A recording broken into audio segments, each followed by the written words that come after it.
3 million years ago, when the first groups of early humans began to emerge on Earth, our protagonist was among them. At first glance, he appeared to be just another Australopithecus, but there was something distinct about him, an unusual obsession with hunting. The main character thought he was like everyone else, but he soon realized something was amiss. While those around him aged, weakened, and eventually died, he remained unchanged. No matter what happened, he simply wouldn't die. As eons passed, he stayed the same, well, not entirely the same. While time left no visible marks on him, his body continued to evolve, growing larger, stronger, and more powerful. The only things that sustained him during this endless passage of time were hunting, fighting, and battling anyone or anything he deemed worthy. Cursed with eternal life and unbearable loneliness, these pursuits were his only sources of joy. For nearly 3 million years, he lived this way, his body evolving daily, becoming increasingly formidable.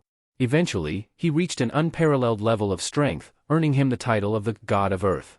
His power grew to such an extent that he defeated every other deity, claiming the title of the strongest in the divine realm. However, as time went on, things began to change. With no worthy challengers left, his once thrilling days of combat turned into an endless stretch of boredom. To express his frustration with the monotony of his routine, he raised his foot and slammed it down on the ground. The entire dwelling of the gods, resembling a small planet, shook violently from the impact, causing the divine realm to tremble, leaving every god, angel, and even the malevolent beings within it terrified. This wasn't the first time he had caused such chaos, and some gods could hardly endure the daily disruption. Among them was Lucifer, the second-ranked god in the divine realm. Unbothered by the turmoil he was creating, the god of Earth was consumed by a thought that had tormented him for centuries. He had defeated every worthy opponent without breaking a sweat, and it had been over 1,000 years since he faced anyone who could challenge him. Letting out a deep sigh, he muttered to himself, "Being too strong is a problem." As those words left his mouth, a revelation struck him. After a millennium of frustration, he felt enlightened. If his strength was the issue, then the solution was clear: he needed to find a way to weaken himself. In his mind, it was obvious: if he had a frail body like the Earthlings, he would have countless opponents to fight. Suddenly, he stood up and shouted, "Dragonling!" Out of nowhere, a massive dragon appeared in the sky above him and descended with a thunderous landing. The dragon towered at least 5 times higher than God Mu's throne and seemed less than thrilled about being summoned. However, the glowing eyes of the dragon belonged to Dragonling, the top god's assistant. Changing his demeanor, the dragon let out a deep growl and asked why he had been called. To his surprise, God Mu simply began walking away, casually instructing Dragonling to handle matters in his absence. However, things didn't unfold as Mu had anticipated. Out of nowhere, the dragon cast a powerful spell, binding the Absolute, and boldly shackled God Mu in an attempt to restrain him. But the moment Mu turned his head and shot him an angry glance, the dragon's fierce and wild attitude melted away, leaving him frightened and ashamed. Stammering, the dragon attempted to explain himself, saying he hadn't meant to offend his lord, but that Mu should have at least provided an explanation, especially with a god's meeting approaching. Mu, however, couldn't have cared less about the meeting. Without uttering another word, he began walking again, dragging the dragon along as if the chains were nothing. Seeing his initial plan fail, Mu's assistant quickly shifted tactics, adopting a victim-like stance. He whined that if Mu didn't attend the meeting, he would be stuck dealing with the other gods' endless complaints about Mu's behavior. In response, Mu effortlessly broke the binding spell as if it were nothing. He turned to the dragon and shouted that he wouldn't go anywhere unless the dragon agreed to fight him right then and there. This was all it took to completely change the assistant's demeanor. Realizing that facing the other god's blame was far preferable to being torn apart by God Mu, the dragon immediately wished him a safe and brief trip. Mu smirked and walked toward what appeared to be a small version of Earth floating nearby. Stretching out his hand, he touched its surface and began to ponder whose body he should inhabit on Earth. To simplify his decision, he started eavesdropping on the messages the Earthlings were sending to the gods. Most were trivial and dull, but one particular message caught his attention. It questioned his very existence. Initially annoyed, it didn't take long for Mu to realize that this person was the perfect choice to start his journey on Earth. For the first time in 1,000 years, he felt genuine excitement. He had finally found a solution to his endless boredom. While Mu couldn't have been happier, his assistant looked far less enthusiastic. For a brief moment, Mu considered giving some kind of explanation before leaving, but true to his Sigma personality, he decided against it. Much to the dragon's surprise, he simply said goodbye, entrusted the realm to him, and told him to handle anyone who might show up in his absence. The dragon felt a mix of worry and frustration as he realized what was happening. God Mu was merely sending his soul to Earth while leaving his body behind. Concerned, the dragon tried to remind him of the risks. If something were to happen to Mu's body while he was gone, his separated soul would also perish on Earth. But Mu had already made up his mind, confident that no one in the divine realm would dare harm him. Despite the dragon's attempts to dissuade him with words, Mu brushed off his assistant's concerns and did what he wanted, as always. Without further explanation, the scene abruptly shifted. It wasn't Mu anymore but someone entirely different, someone who had just defeated the demon lord after a grueling battle. The feeling of victory was overwhelming, and the individual couldn't have been happier. But it wasn't real life, it was just the final scene of a video game that a player had finished moments ago. That player was a 17-year-old outcast named Lee Ho. Lee was painfully envious of the heroes in every video game he played, those fortunate protagonists who always managed to attract hordes of cute girls during their ridiculous adventures. As he stared at the game credits rolling on his screen, he couldn't help but sigh, wishing his life were anything like theirs. Lee suddenly released his phone, and it slipped from his hand, plummeting to the ground below in mere seconds. The device crashed loudly, shattering into countless pieces. It was clear why Lee Ho was standing on the edge of a 3-story building, ready to end his life. He felt he had nothing left to live for. His body trembled, covered in injuries, as he whispered a bitter farewell to this cruel and unfair world before leaping off the edge. As he fell, the wind whipped past him, and Lee screamed with tear-filled eyes, crying out from the depths of his despair, "If there's a God out there, now's your chance to prove it. Send me to another world." Before he could finish his plea, he hit the ground with a sickening thud. Blood splattered everywhere as his head struck the pavement. By all accounts, he should have been dead. But then something strange occurred. Lee's hands twitched and shook uncontrollably, his chest heaving as he began breathing heavily, as if he had just been pulled from drowning. Unbeknownst to him, God Mu's soul had possessed his body in the blink of an eye, just before impact. Now, Mu was forced to endure the excruciating pain of Lee's broken and battered body, completely unaware of what had just transpired. Meanwhile, Lee's soul was transported to the divine realm. He stood there, utterly shocked, his jaw nearly dropping to the floor. What stunned him wasn't just that he was in an otherworldly place, but that he was face to face with a towering dragon that did not look pleased to see him. The shock was mutual. The dragon was equally taken aback, having not expected to encounter a human so soon in the divine realm. Similarly, Lee had certainly not anticipated that the first thing he would see after dying would be a massive, angry dragon glaring at him. Now, let's rewind and see what truly happened just 10 seconds before this entire incident unfolded. God Mu stood there with his signature smirk, lightly touching the surface of the mini-Earth before him. As previously mentioned, he was not the least bit concerned about leaving his defenseless body behind. He was overly confident, to a fault. The dragonling tried to warn him, urging him to think it through, but Mu, reckless as ever, brushed off the warnings as if they were nothing. Without a second thought, he sent his soul hurtling toward Earth, swapping places with Lee's soul. The very next moment, the unexpected occurred.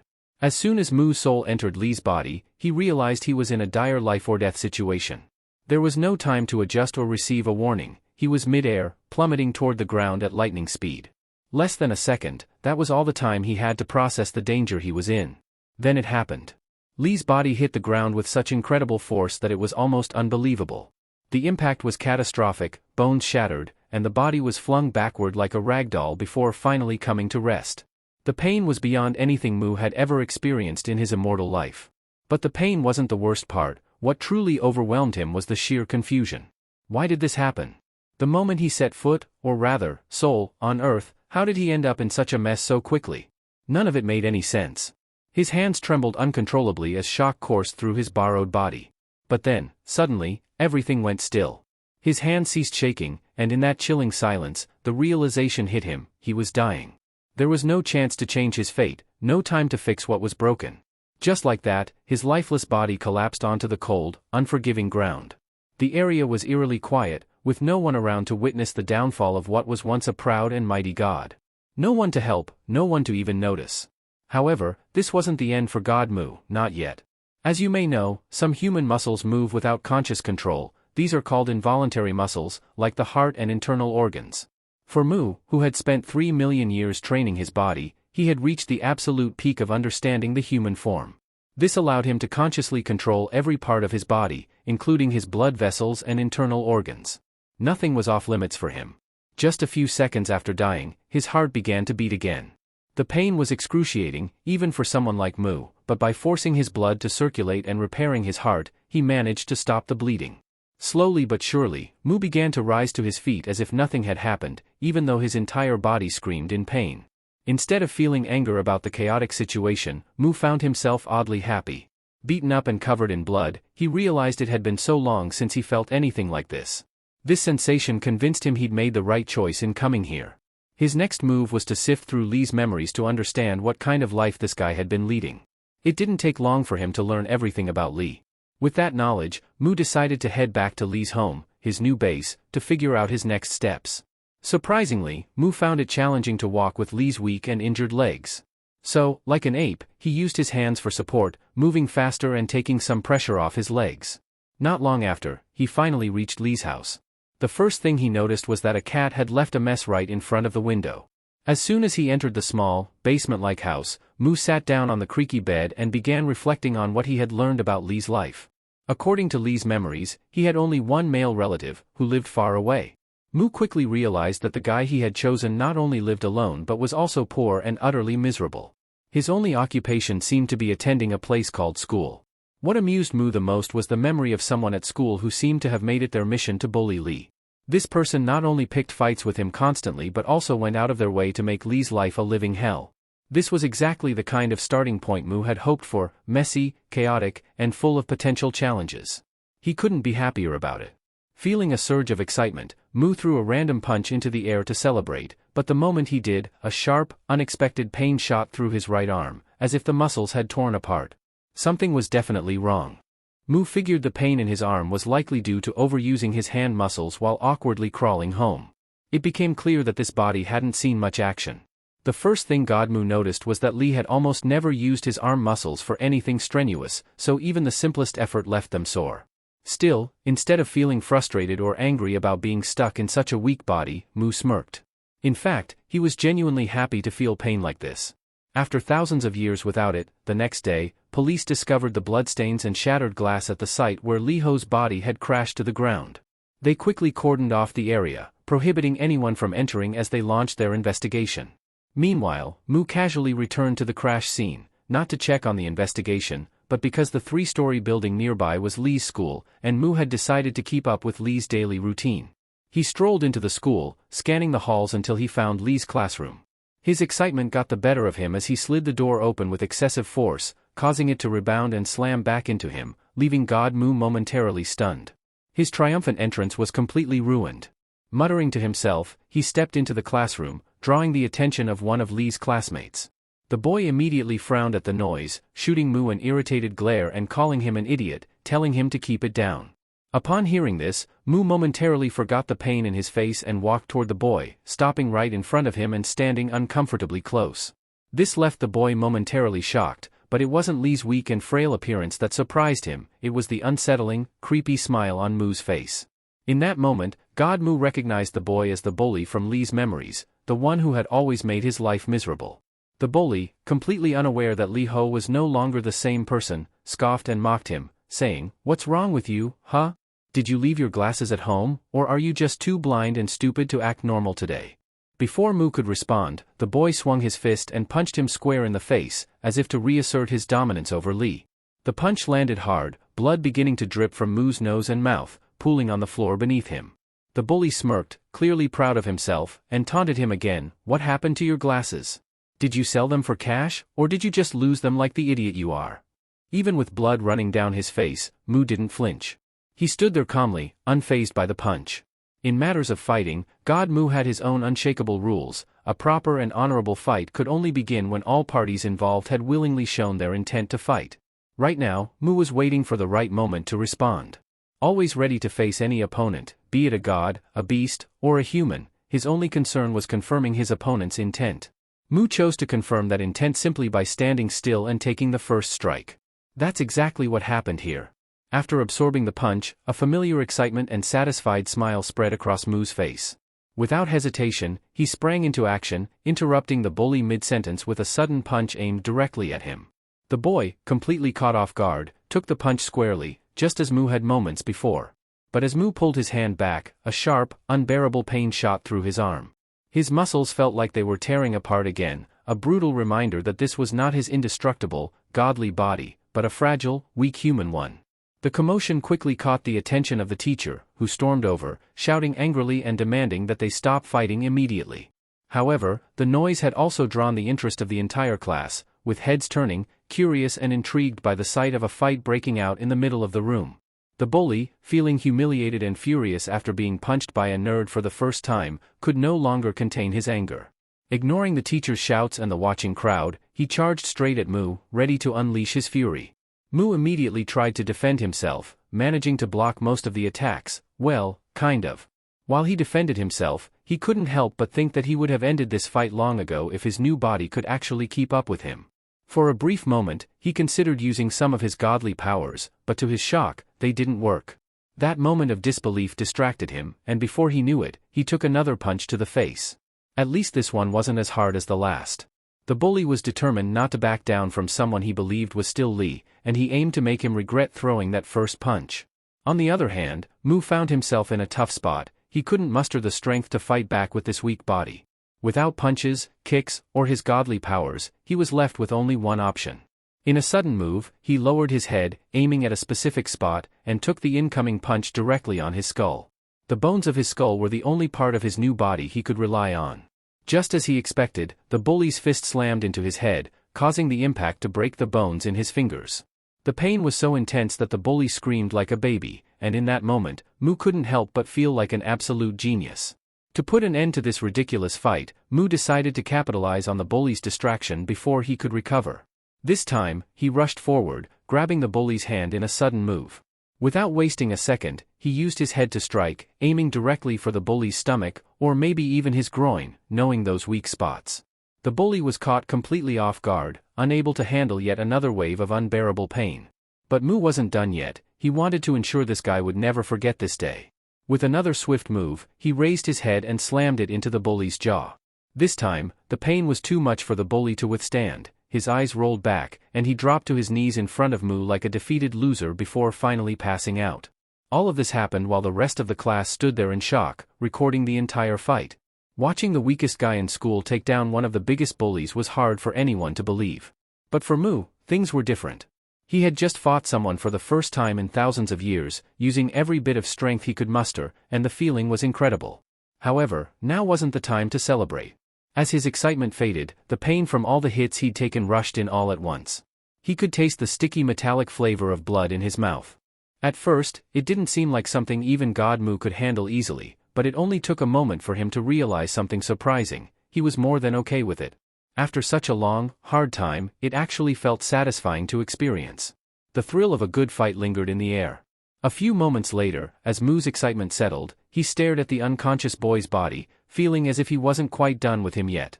He sat down next to the bully, and for some reason, perhaps due to the tough fight he had just endured, he thanked him. Then, in a completely unexpected move, Mu leaned in, lowered his head, and bit the boy's ear, causing blood to splatter everywhere. But Mu didn't just bite, he actually tore off a small piece of it and spat it onto the ground right in front of his horrified classmates. Shock filled the air. None of the students could believe what Mu had just done. It was akin to watching a madman. However, Mu didn't care at all about anyone's reactions. He calmly wiped the blood off his face, still glaring at the boy's body, which hadn't twitched even after losing part of his ear. This wild act of biting off the bully's ear was Mu's way of leaving a mark on his opponent, someone who had given him a fight he truly enjoyed. It was his twisted way of showing gratitude while also marking them as someone worthy of his attention. These opponents would later come to be known as Mu's playthings. It was clear that only strong opponents who provided exciting battles could earn a spot on this list. Back then, being labeled as one of Mu's playthings was almost like a badge of honor, a symbol of strength. Ironically, it was similar to how humans in some eras would mark animals to show they had been neutered, but Mu's mark was about recognition, not humiliation. Soon enough, the story of the second-year bully who got beaten by the weakest guy in school spread like wildfire. The most shocking part wasn't just that the bully got defeated, it was that he had essentially been neutered. The boy's condition was so dire that they had no choice but to call emergency medical services to attend to him. Like all the other curious students, Mu watched as they transferred Lee's classmate to the hospital. Of course, Mu didn't care about the bully's health. He was more intrigued by how they managed to call for help so quickly using just a mobile phone. As the ambulance drove off, Mu waved goodbye to his first opponent, hoping to meet him again someday. At that moment, one of the teachers, absolutely furious, appeared behind him and ordered him to follow him to the teacher's office. The moment they arrived, the teacher exploded, yelling at Mu and demanding to know if he had completely lost his mind. He wanted to understand why Mu had done something so wild and reckless to his classmate. At one point, the teacher's anger boiled over, and he attempted to hit Mu with the binder in his hand, but Mu didn't flinch. He didn't even move an inch. Not only was he unbothered by the threat of punishment, but he also looked excited, even thrilled, as if he were already contemplating the chance to fight another opponent soon. Seeing Mu's expression made the teacher reconsider. He stopped his hand midair, not wanting to risk the same fate as the student in the hospital. Instead of punishing him, the teacher turned around and told Mu, who he believed to be Lee, to bring his parents to school the following day. Mu had braced himself for the impact, expecting to be hit by the teacher, but when the anticipated punishment didn't come, he gave up on the idea of fighting back. Just then, the teacher dismissed him, saying he could leave school earlier than the others without elaborating further. Mu did as instructed and left the school, making his way to Lee's house. His mind wandered. Unlike other gods who possessed complete knowledge of the worlds they governed, Mu was uncertain about what the teacher meant by leave earlier. Was it a suggestion to return to his base, or something else entirely?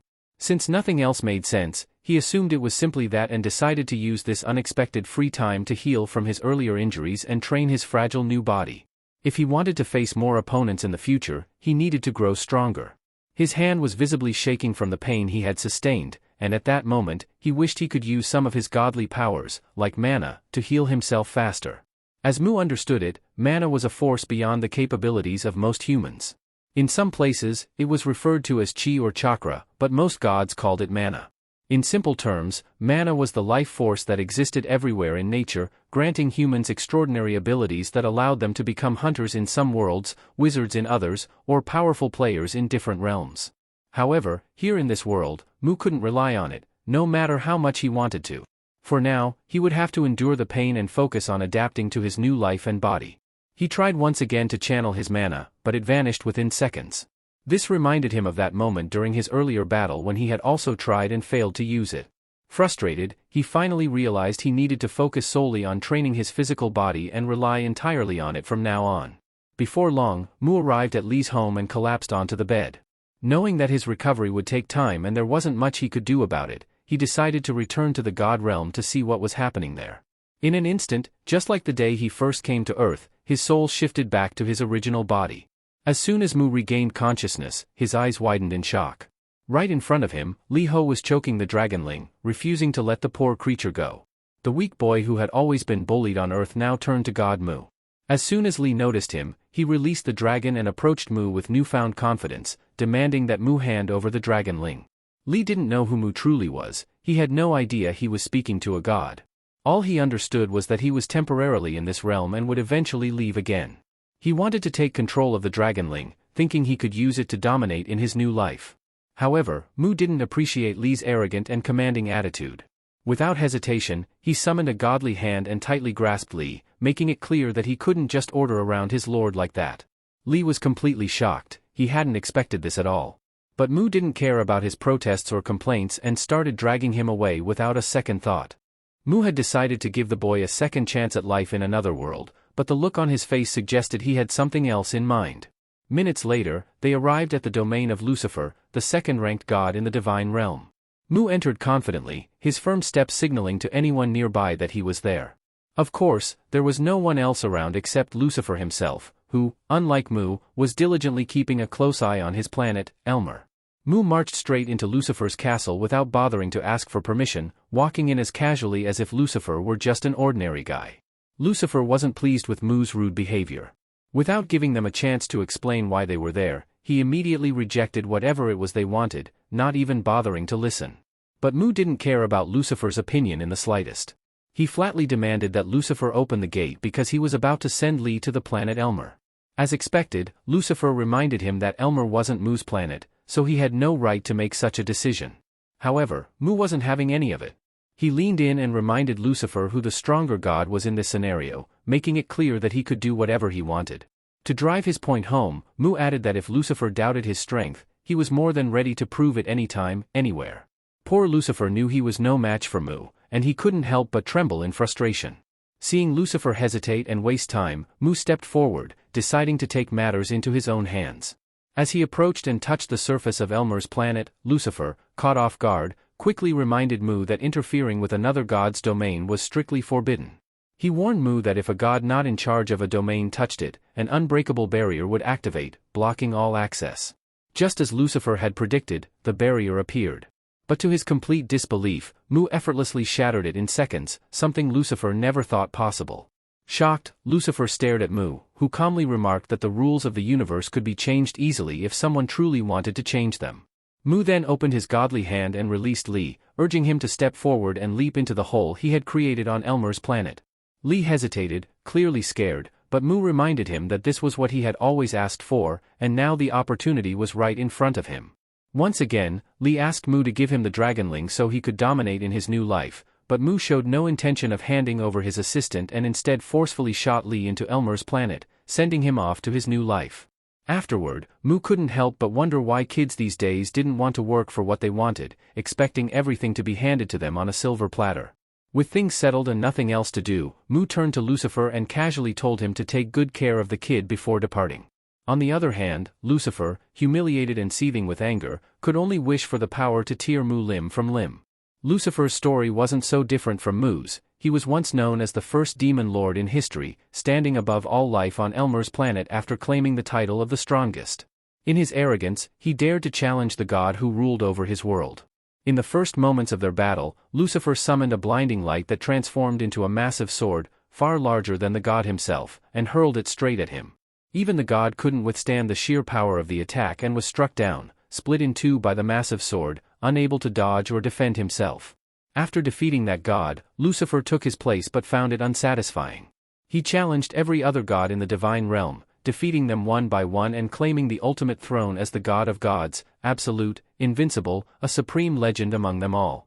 Before long, he earned everyone's respect, something he believed he truly deserved. But his days of glory didn't last.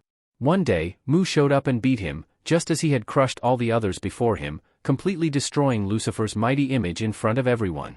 Consumed by rage and humiliation, Lucifer vowed to get revenge for this disgrace, cursing Mu as a human-born bastard in his fury. Back in the present, Mu was casually riding atop his dragonling, heading toward his domain, completely unaware that something in the sky was secretly watching him. A demon, most likely sent by Lucifer, was spying on him to figure out what Mu was up to, waiting for the perfect opportunity to strike back, just like Lucifer, who was counting down the minutes for his chance to avenge his humiliation.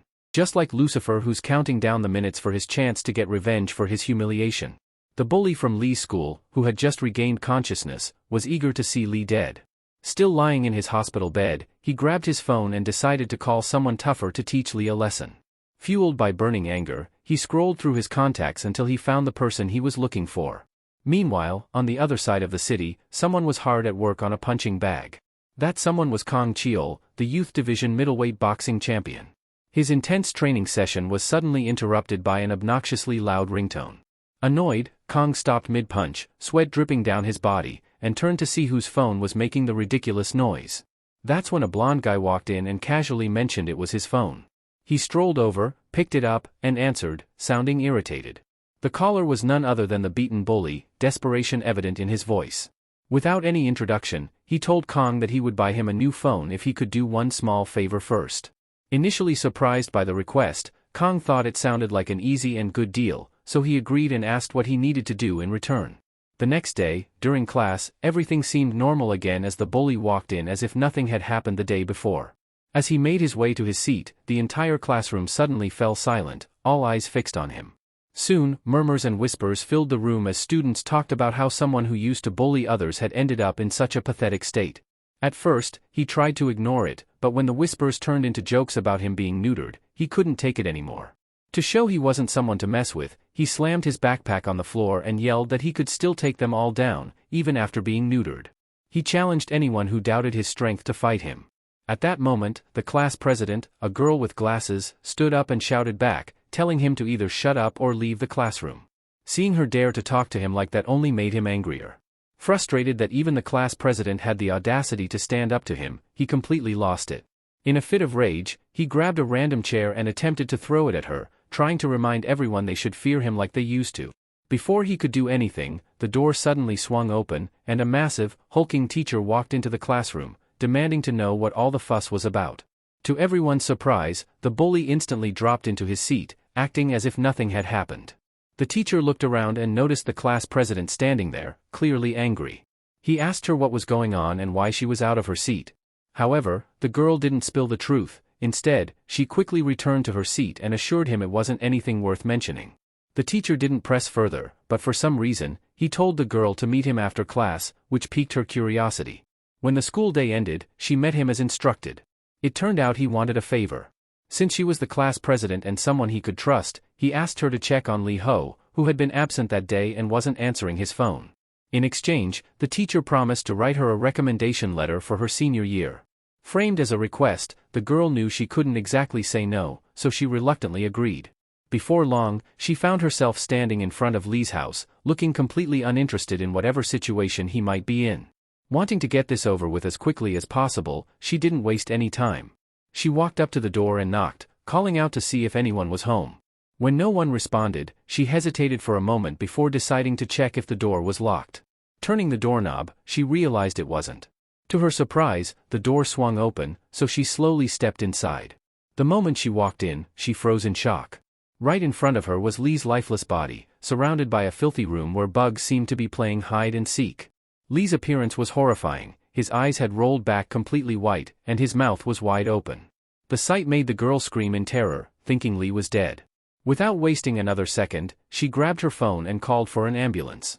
The paramedics arrived quickly and rushed Lee to the nearest hospital. It didn't take long for the doctors to determine what had happened. Lee had likely fainted from pure starvation, abandoned by God Mu, who had left his body earlier. He was hospitalized and hooked up to a nutrient 4 to stabilize him. Just then, something strange occurred. As Lee's body lay still, it suddenly twitched. In an instant, Mu returned to Lee's body. The moment Mu opened his eyes, he felt completely disoriented. The place didn't look familiar at all. Confused, he tried to figure out where he was and how he had ended up there. Before he could make sense of anything, he felt something odd. Looking down, he realized something was attached to his hand. It was the 4 delivering the nutrient serum. As a god who had lived solely for battle and fighting, Mu had no knowledge of human tools or technology in this era, and this strange serum was no exception. He stared at it with a mix of curiosity and unease, trying to process what was happening. Even though he didn't understand what the serum was, Mu quickly figured out that it was sending something into his body. Thanks to his godly knowledge, he realized it was nutrients, and he could sense his body absorbing them rapidly, speeding up his recovery. To Mu, it felt like some kind of healing magic, though he knew very well it wasn't magic. As Lee started to move his head around and regain consciousness, the girl sitting nearby finally noticed he was awake. However, the creepy smile on his face made her think he looked a little crazy. Still, she asked if Lee knew what had caused him to faint. Not waiting for an answer, she grabbed her bag, stood up, and announced she was heading back to school to report everything to the teacher, as he had asked her to. Mu quickly sat up and tried to stop her. He didn't know who this girl was exactly, but he assumed she was the one who had helped him recover so quickly. However, even after realizing that, he didn't thank her. Instead, in typical Mu fashion, he asked for something else entirely. The girl was in a hurry to leave, but Mu was eager to gather more information about Earth and how people lived there. Pulling the 4 out of his hand, he gave his usual creepy smile and asked if she knew a place where he could train to get stronger. The girl turned her head slightly and gave him a side glance. Honestly, he looked anything but athletic to her. Coupled with the poor, dirty condition of his house, it didn't seem like he truly cared about sports. Still, after a moment of thought, she suggested a specific place for him, an outdoor gym at a nearby park with some simple workout equipment. Not wasting any time, Mu made his way to the park and began his training. He quickly started doing pull-ups on the bars, pushing his body as hard as he could. When he finally grew tired, he dropped to the ground to take a break. Sweat dripped off his body as he looked around, and Mu couldn't help but feel impressed. To him, these simple pieces of exercise equipment looked like professional training tools. It had been almost 4,000 years since he last set foot on Earth, and after that, he hadn't bothered to check on human progress. As the Earth god, even these basic workout machines left him in awe. Back in his time, humans trained using entirely different, more primitive methods that were far harder and less efficient. This modern equipment, though simple by human standards, was revolutionary in Mu's eyes. He started randomly testing each piece of equipment, even though he had no idea how any of it worked. Suddenly, in the middle of his training, something small, like a pebble, hit him on the back and fell to the ground. To his surprise, it was the beaten bully from earlier, and this time he had brought someone along, a boxer named Hyung. Even with the boxer beside him, the bully acted like a barking dog, yelling insults at Lee from a safe distance but not daring to step closer. Mu couldn't care less about the barking. He calmly sat down, picked up the rock, and asked who had thrown it. Feeling a little braver now that Hyung was there to back him up, the beaten-up guy shouted that he was the one who did it. He began ranting about how Lee would pay for hurting him, bragging about how Hyung, his cousin and a professional boxer, was going to beat Mu to death. But before he could finish, Mu seized an opening and caught him off guard with a sudden punch. The guy hit the ground, screaming in pain as his already broken nose got smashed again. This was the result of starting a fight with God Mu by throwing a stone, and Mu couldn't have been happier about it. While this was happening on Earth, things were a bit more complicated in the realm of the gods. The time for the usual meeting of the gods had arrived, but Mu was nowhere to be seen. His only assistant, the Dragonling, had to attend the meeting in his place. With his lord absent, the nervous little dragon stuttered as he awkwardly began to deliver Mu's message. Before the Dragonling could even get through the first few words of the letter, Lucifer suddenly interrupted, glaring at the dragon. He demanded to know why a mere assistant dared to step into a meeting meant for gods, let alone speak first. Lucifer's intimidating demeanor scared the poor Dragonling out of his wits. Panicking, the dragon quickly clarified that he was only there to deliver a message from God Mu and had no intention of disrespecting or offending anyone with his presence. Determined to fulfill his duty and get out of there before things escalated, the Dragonling began to read the letter with a trembling voice. But the message turned out to be nothing out of the ordinary. As usual, Mu was simply asking the gods to let him know if they came across any worthy opponents for him to fight. That was it. Lucifer couldn't hold back his anger after hearing that and slammed the table with a resounding bang. As the second most powerful god in the divine realm, he couldn't stand how Mu not only did whatever he pleased but also ignored the meeting and the gods entirely. Lucifer wasn't wrong, and most of the gods silently agreed with him.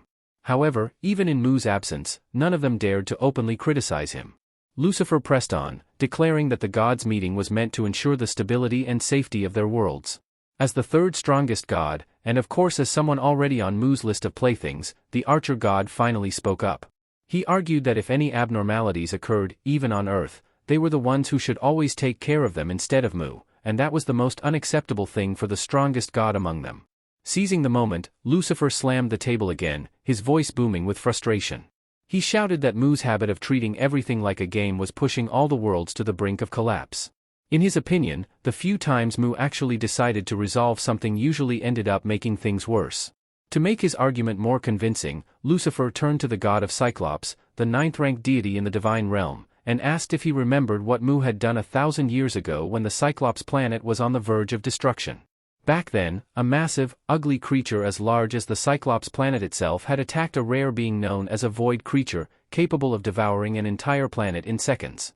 Just as the void creature began tearing the Cyclops planet apart, something suddenly shot straight through its center, splitting it into two unequal pieces.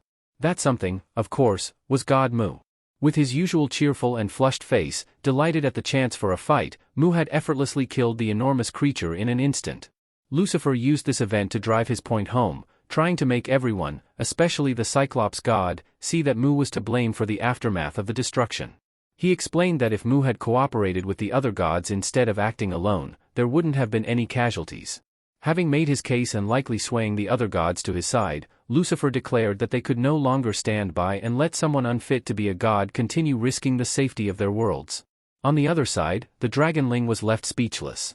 He couldn't do or say anything to defend his lord. The only thing he could do was silently pray and beg Mu to return before things spiraled even further out of control. The scene shifted back to Earth, where the beaten bully started making noise again.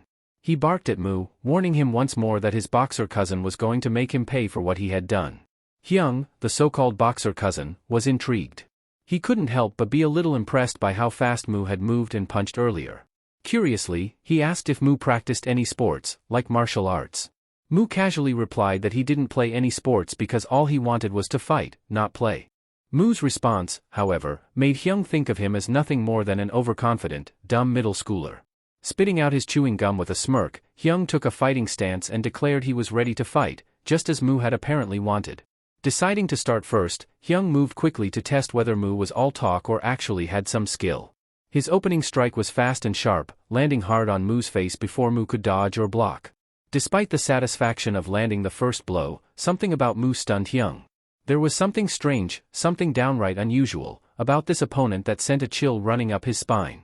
As an experienced boxer who carefully observed his opponent's movements, Hyung found it odd that Mu didn't move an inch, even though he had clearly been watching the punch come from the start. Like the beaten bully who had hired him, Hyung had no idea that his opponent wasn't human but a god, and not just any god, but one absolutely obsessed with fighting. What Hyung also didn't know was that Mu never dodged a preemptive strike.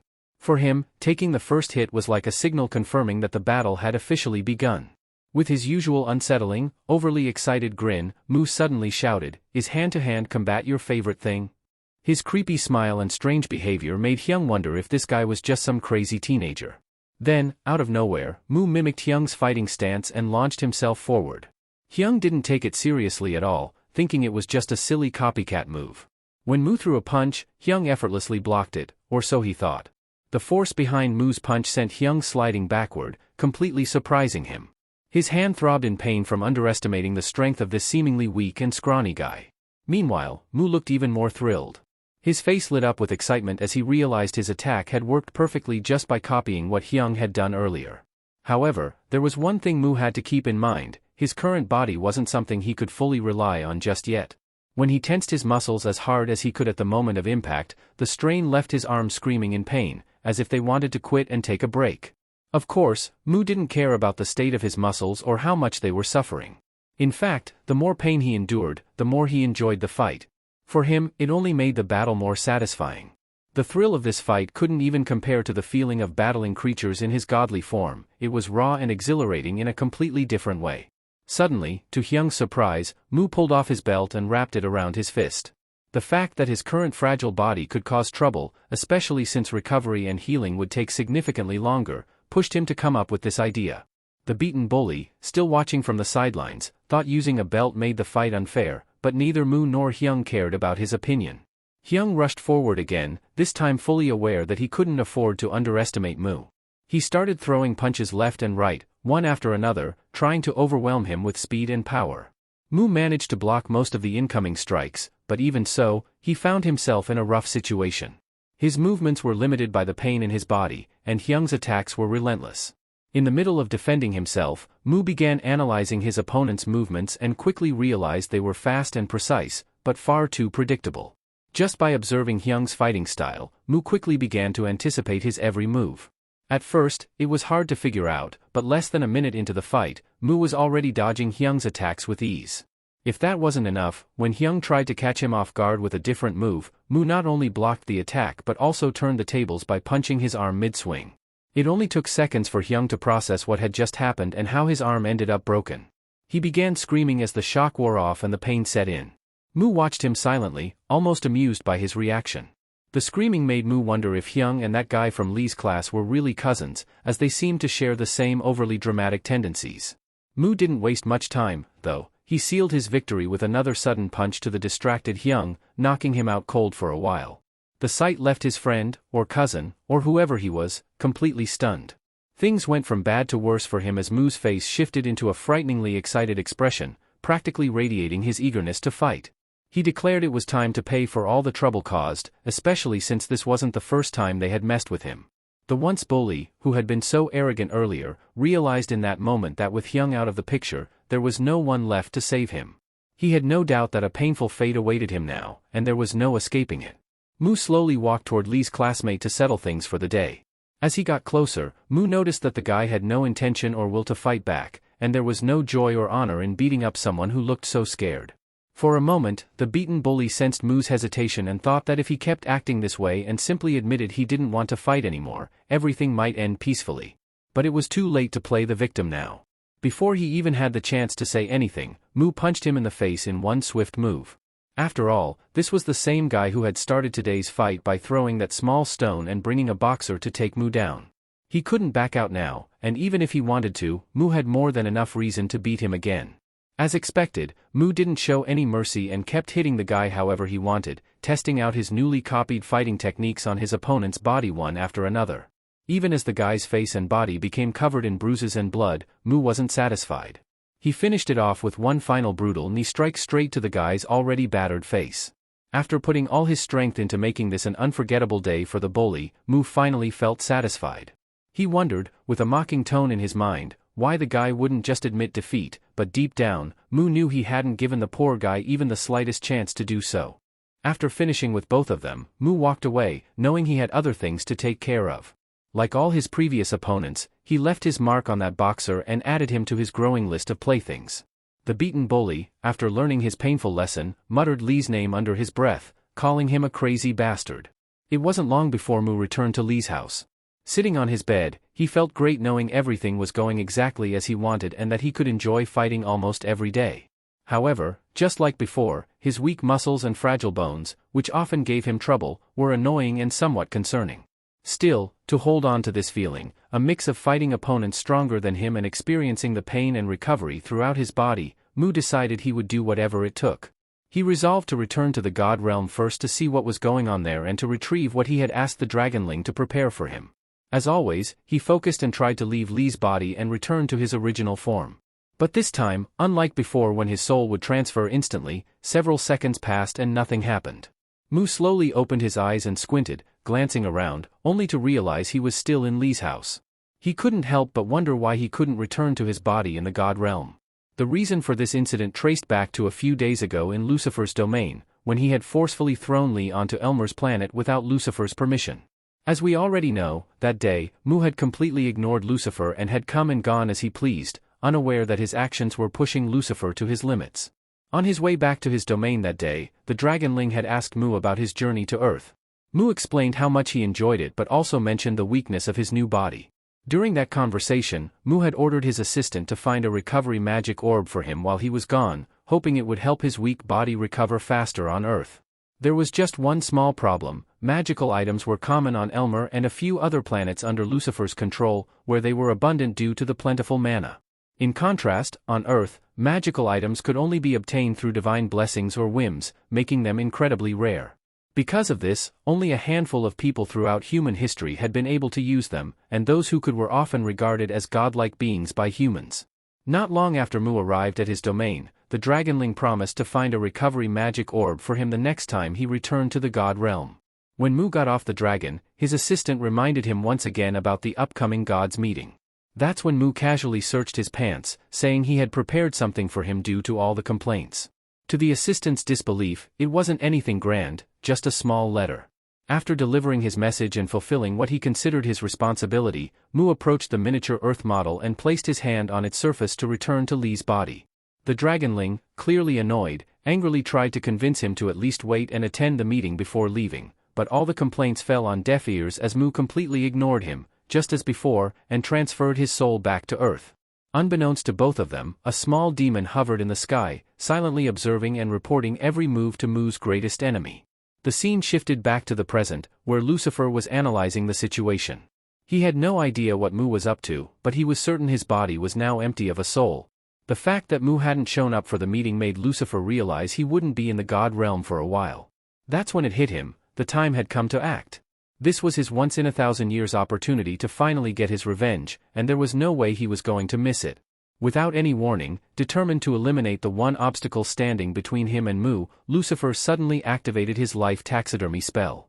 As the spell took effect, sharp purple lightning bolts shaped like spears appeared above the Dragonling. But the Dragonling's sharp senses didn't fail him. Not one to be caught off guard, he leaped back just in time, dodging every single spear-like attack in less than the blink of an eye. His previously awkward and ashamed expression quickly shifted to one of seriousness and readiness for battle. With a firm voice, he demanded an explanation. "What's the meaning of this?" he asked sharply, his eyes glowing with intensity as he pressed further for confirmation. "Lucifer, are you seriously declaring war against Mu, the god of Earth?" Now filled with confidence, knowing Mu wasn't around to interfere, Lucifer floated slowly in midair. With a booming voice, he declared that he would personally expel Mu from the seat of divinity. He knew exactly what those words meant and didn't hesitate to confirm it. It was an official declaration of war.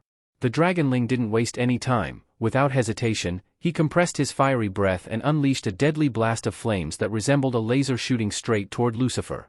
At first, it seemed like Lucifer was caught off guard by the sudden attack, but even without expecting it, he effortlessly dodged it with ease. Strangely, instead of dissipating, the dragon's attack spun around the god's planet-like realm and exploded violently on the far side. The explosion was massive and so intense that the archer god had to quickly conjure a magical shield. He first used it to protect himself and then extended it to shield the other gods attending the meeting. Unlike the others, Lucifer didn't flinch, he didn't move a muscle, not to run, not to shield himself, nothing. The waves and flames from the explosion, reminiscent of a nuclear blast, soon reached the meeting, roaring toward them with unstoppable force. As expected from the gods, neither Lucifer, the dragonling, nor anyone else took any damage. Realizing his first deadly attack had been completely ineffective against Lucifer, the dragonling decided to use his ultimate move, polymorph release. The moment he activated it, his entire body began to transform, not just his arms and legs, but every part of him started expanding. Wild red lightning crackled around him, and a fierce aura surrounded the dragon, making it clear just how serious he was about protecting his master. But even after such a legendary transformation, Lucifer was not the least bit impressed. In fact, it was quite the opposite. The demon god smirked and confidently declared, "I'll deal with you, Mu's little servant, easily. Then it'll be Mu's turn to pay for what he did to me." The dragon, however, had no intention of letting that happen. He was fully committed to defending his master, no matter the cost. But things didn't go as the dragon had planned. Mu's royal assistant was easily defeated by Lucifer, unable to leave even a scratch on him. His entire body was trapped in Lucifer's life taxidermy spell, leaving him immobile and badly injured. The archer god let out a sigh and decided to leave, casually stating that the atmosphere wasn't suitable anymore for a proper godly meeting. Everyone else was left frozen in shock, stunned by the aftermath of the battle between Lucifer and the dragonling. They were too scared to make a move, let alone help either side. The archer god's departure didn't escape Lucifer's notice. Suddenly, Lucifer called out to him and, with a piercing glance, demanded to know whose side he was on, whether he supported the expulsion or opposed it. The archer god, however, just kept floating away casually, responding that he was neutral, neither supporting nor opposing. Lucifer didn't like the answer but made it clear he was fine with it as long as the archer god didn't interfere. Turning to the rest of the gods, Lucifer coldly asked if anyone objected to Mu's expulsion. After witnessing the dragonling's state, someone as powerful as a god utterly defeated, none of them dared to speak up. Meanwhile, the dragonling was still alive and tried to warn Lucifer, reminding him that he was no match for God Mu. But Lucifer just smirked and responded with a chilling revelation. He knew that Mu wasn't here and was instead living in a weak, pathetic human body on Earth. The dragonling was stunned. He hadn't expected Lucifer to know this secret, especially since he thought he was the only one aware of it. In that moment, everything started to click. It all made sense now why Lucifer had suddenly decided to rebel against Mu. However, Lucifer didn't admit that he had learned the secret by spying on God Mu. Instead, he shifted the blame onto the dragon, claiming that his overconfidence in his strength and lack of vigilance had given Lucifer the opportunity to figure it out. The dragonling couldn't stand to hear such disrespectful words. With no other options left, he decided to make one last desperate attempt to stop Lucifer. Using his massive tail, he launched a surprise attack, hoping to catch Lucifer off guard. But once again, things didn't go as planned. Lucifer remained perfectly still, pretending not to notice until the very last second. Then, with precision and ease, he dodged the attack and slashed through the dragon's tail with a magical weapon. Whether it was a spear or a sword didn't matter, Lucifer's power was undeniable. The poor dragon's tail was cut into several pieces. There was a reason Lucifer didn't just finish him off. He knew that as long as Mu's assistant was alive, he could use him to locate Mu on Earth. The thought of confronting Mu in that weak human body and making him suffer for all the humiliations he had endured filled Lucifer with satisfaction.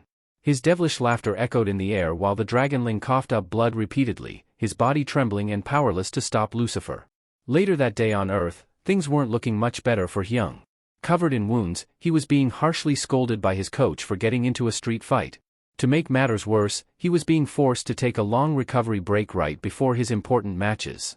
After the lecture, his coach finally dismissed him. As Hyung made his way out of the gym, he couldn't help but mentally blame Lee for the mess he was in. Just as he reached the exit, Kong walked into the gym, leaving the two of them awkwardly face to face. Kong immediately noticed Hyung's beaten appearance and sour mood. Without hesitation, he asked what had happened to him. Feeling embarrassed, Hyung couldn't bring himself to admit that he had been beaten by some random weak-looking guy. Knowing that Kong was one of the best boxers in the country, a sneaky idea popped into his head. He lowered his bruised face, putting on a shameful and sad expression, and started to lie about what had happened. To make it more convincing, he even forced himself to cry, letting tears fall onto the floor as he explained how he had stepped in to help his brother who was being bullied, only to have the bullies gang up on him and beat him mercilessly. He really went all out, crying like a little kid and covering his face to look like an innocent victim just trying to do the right thing. To Hyung's surprise, Kang didn't seem moved at all. He simply ignored the tears and walked past him casually, reminding Hyung that he had no one to blame but himself. Kang told him he needed to be more careful, especially before his competitions, and walked away without another word. Seeing his plan fail and Kang now out of sight, Hyung immediately stopped crying, his face shifting to one of disappointment. But just as he turned to leave, he froze when Kang suddenly called out, "By the way." For a moment, Hyung panicked, thinking Kang had seen right through him and realized the whole thing was a fake act. But to his surprise, it was the complete opposite. Kang actually believed him and was now asking for the name of the person who had done this to him. Meanwhile, on the other side of the city, Mu was still sitting on Lee's dirty bed, unable to stop thinking about why he couldn't return to his original body. His frustration and confusion grew by the second. Based on his divine knowledge and experience, he concluded that there could only be one reason for his inability to return: his body had to be seriously damaged. Even this explanation didn't sit well with Mu. He was convinced that not only was the dragonling, a being as strong as a god, protecting him, but his godly body wasn't something that could be easily harmed. Shocked, Mu's eyes widened as the realization hit him. He pieced the whole incident together and thought, what if all the gods joined forces to attack me? That seemed to make the most sense. Panicking, he suddenly jumped out of bed. If his theory was correct, he didn't have time to waste, he needed to act fast. But try as he might, he couldn't think of anything to do, which only fueled his anger. Frustrated, he punched Lee's pillow to release some of his built-up rage. The thought that things could spiral out of control if he didn't return to his body made him feel even worse. The idea that those gods, who wouldn't dare face him one-on-one, were now cowardly taking advantage of his situation was unbearable. Unable to contain his fury, Mu started punching the bed and the pillow repeatedly. In his mind, he wished for just one chance to turn the tables and teach all those cowardly gods a lesson. If he got that opportunity, he vowed to make stew out of the lot of them. After a few minutes of venting his frustration, he grew tired and stopped punching. Realizing it was better to calm down and think things through, he reminded himself that the dragonling, his protector, wasn't someone who would go down easily, even if all the gods teamed up against him. That thought helped him relax a little. He began to consider that if he couldn't do anything about his original body right now, he might as well focus on this one. At least it would give him a better chance of staying alive. With that in mind, he headed back to the training area, this time putting his full effort into strengthening the rest of his body, momentarily ignoring his arm muscles. Training his abdominal muscles for the first time made Mu feel like they were screaming in pain, but oddly enough, that pain made the training more enjoyable for him. As he hung and pulled himself up, the more pain he felt, the louder he laughed. His laughter echoed around the place, and of course, his obnoxious antics annoyed everyone nearby, making them think he was just a crazy, creepy kid. In the midst of his intense training, someone suddenly called his name, startling Mu and causing him to lose focus and fall straight to the ground with a loud thud. The person who had called him was none other than Lee's class president. She looked clearly annoyed, but not because of Mu's loud noises. No, she was upset because Lee hadn't shown up to school for several days. To avoid creating a scene, they decided to have their conversation somewhere calmer. They found a bench in a quiet corner and sat down. Mu casually started the conversation by saying, "Why would I need to go to school? It's not exactly a place where I can train my body." Hearing this, the girl frowned and asked, "Why do you want to train all the time?" Mu shrugged and replied simply, "I train to get stronger, that's it." The class president tilted her head and asked, "And why do you want to get stronger?" Mu grinned and said, "To fight better and take on bigger opponents, of course. My body's too weak right now, and that makes everything harder."